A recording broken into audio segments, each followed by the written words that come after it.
Jóvenes todos, ¿cómo están? Yo soy Omar desde la Ciudad de México. Hoy es 22 de marzo de 2026 y este es mi análisis semanal principal para los próximos días. Como siempre, como desde hace casi 16 años, te voy a explicar absolutamente todo lo que estoy observando. Te muestro mis gráficos con el análisis que estoy haciendo ahí. Te muestro mi plan de trading para los próximos días y lo más importante para tu aprendizaje. Te voy a explicar los criterios técnicos fundamentales y de sentimiento que avalan a cada una de mis hipótesis de trading y que hacen que mi plan sea tan sensato y tan robusto semana a semana y mes a mes y año tras año.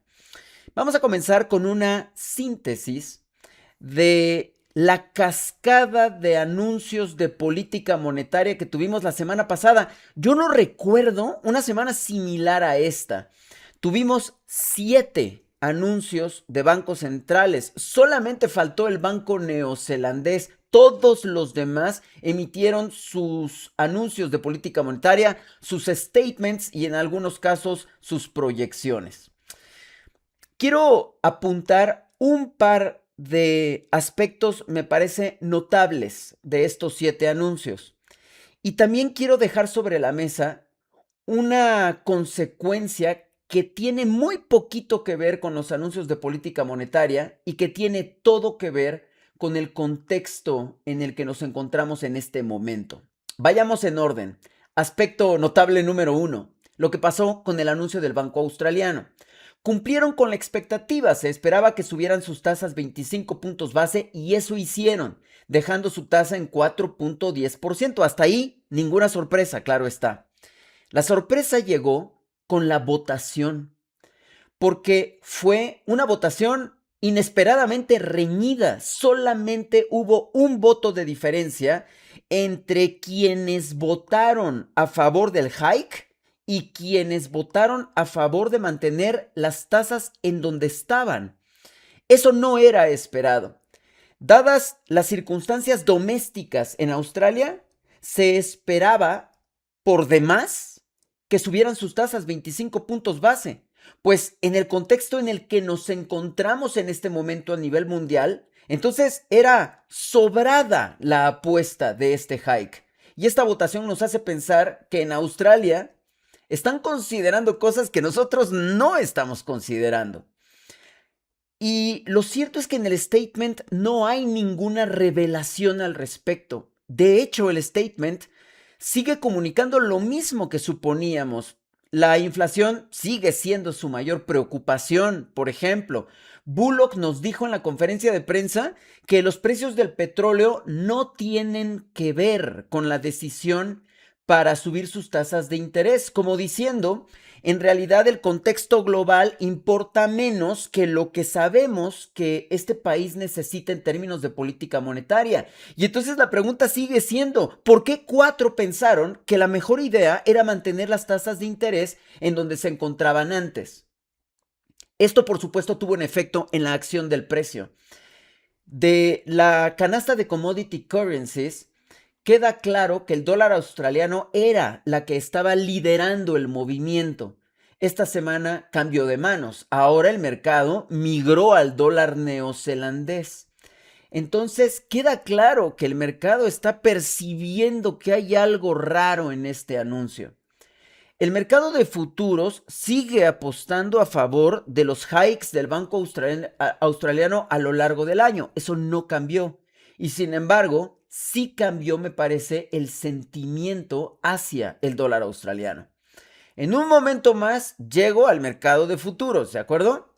Pero antes, el segundo aspecto notable de estos anuncios, el anuncio de la Reserva Federal.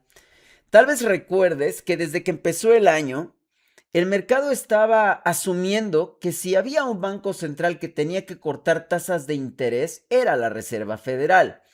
Y esto no solamente por la situación económica en los Estados Unidos, sino también teníamos que agregar la presión que la Reserva Federal estaba recibiendo por parte de la Casa Blanca y, por supuesto, de su ocupante naranja. Sin embargo, las cosas han cambiado dramáticamente. La Reserva Federal cumplió con la expectativa, dejó sus tasas en hold, o sea, en 3.75%. Y en la conferencia de prensa, Powell, por ejemplo, desestimó por completo los datos más recientes de empleo, le achacó la inflación a las tarifas naranjas, no perdió oportunidad de hacerlo, por supuesto. Pasó tiempo hablando de hikes, aunque fueran hipotéticos, se tomó mucho tiempo en explicar y describir una situación en la que la Reserva Federal subiera tasas de interés. Es curioso porque esto no vino exclusivamente de preguntas por parte de la prensa. Esto en realidad venía como parte de las declaraciones que traía preparadas Jerome Powell. Y además advirtió que necesitan expectativas inflacionarias más estables para poder cortar tasas de interés. En otras palabras, mantuvo el discurso de cautela, de precaución que ha caracterizado a la Reserva Federal desde hace ya varios meses.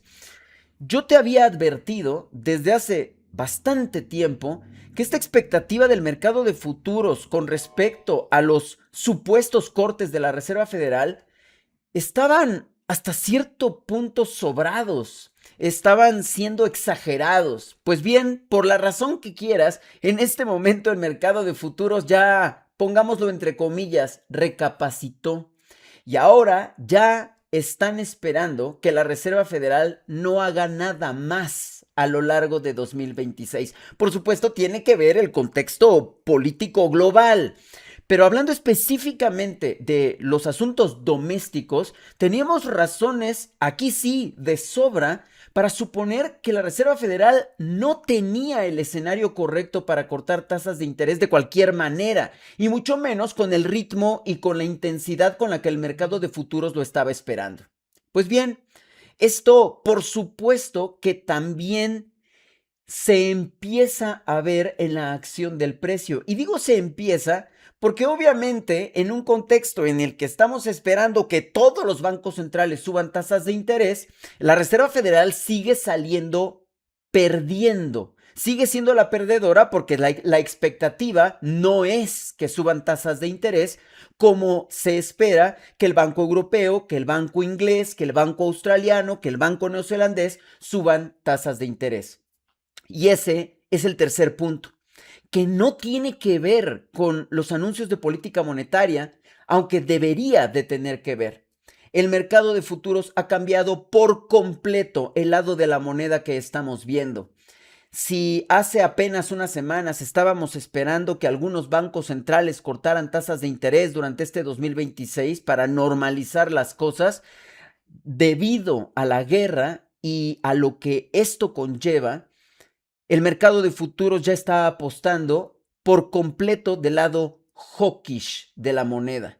Está apostando por subidas de tasas de interés notables. Solamente para darte una idea, en Europa están esperando 2 subidas de tasas, 2 hikes, y hay probabilidad de un tercero. En Inglaterra el escenario es exactamente el mismo. En Australia, 2 subidas de tasas de interés. Nueva Zelanda, 2 subidas de tasas de interés. Incluso en Canadá está casi en 2 subidas de tasa de interés. Y por supuesto Japón, que no tuvo un gran cambio de las semanas previas a esta, pero que mantiene esta expectativa de que por lo menos va a subir sus tasas en 2 ocasiones. Entonces, en este sentido, hay que notar que el mercado de futuros está cambiando drásticamente su perspectiva con respecto a lo que se veía hace algunas semanas y por supuesto desde el principio de este 2026. Como te explicaba la semana pasada, cuando todas las apuestas crecen de manera homogénea, entonces, claro, nos da poca información ese hecho, pero hay que entonces ver las diferencias sutiles, porque no es lo mismo lo que se está esperando con respecto a la Reserva Federal que lo que estamos esperando con respecto al Banco Central Europeo, ¿de acuerdo? Incluso las declaraciones de los miembros de los distintos bancos centrales también refuerzan estas distinciones sutiles que tenemos que considerar. En Europa, en un momento más te lo voy a desglosar de una manera más profunda, pero en Europa ya están hablando de la posibilidad de subir tasas de interés. Por supuesto, en los Estados Unidos no lo están haciendo de la misma manera, ¿de acuerdo? Voy a detener el video que publico en redes sociales en este momento, pero en nuestro programa educativo continuamos con nuestro menú dominical tradicional. Te voy a explicar todo lo que tienes que saber acerca del dólar americano y del euro. Vamos a pasar lista de todas las divisas mayores, nos vamos con cruces mayores, mi plan de trading, cruces menores, mi plan de trading y el resto de instrumentos que analizamos y que conversamos aquí.